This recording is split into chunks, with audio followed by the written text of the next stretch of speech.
2025 சிங்கப்பூரின் சோதனைச் சாவடிகளை சாதனை அளவாக கிட்டத்தட்ட 245 மில்லியன் பயணிகள் கடந்து சென்றனர்.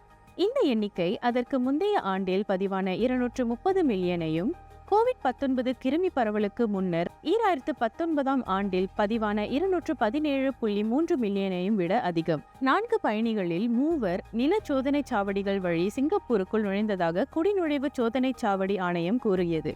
ஒரே நாளில் பயணிகளின் ஆக அதிக எண்ணிக்கை சென்ற ஆண்டு டிசம்பர் 19 பதிவானது. அந்நாளில் நில சோதனைச் சாவடி வழியாக கிட்டத்தட்ட 589,000 பயணிகள் சிங்கப்பூருக்குள் நுழைந்தனர். 2025 நில சோதனைச் சாவடிகளில் கூடுதலாக 9.5 விழுக்காட்டு வாகனங்கள் குடிநுழைவை கடந்து சென்றன. தான் அறிமுகப்படுத்திய திட்டங்களால் சோதனைச் சாவடிகளில் இருந்து மேலும் விரைவில் மேலும் திறம்பட்ட முறையில் பயணிகள் கடப்பிதழின்றி குடிநுழைவு நடைமுறைகளை நிறைவேற்ற முடிவதாக ஆணையம் கூறியது. இது குறித்த கூடுதல் விவரங்களுக்கு தமிழ் முரசை நாடுங்கள். தமிழ் முரசுக்காக காமினி அஸ்வின்.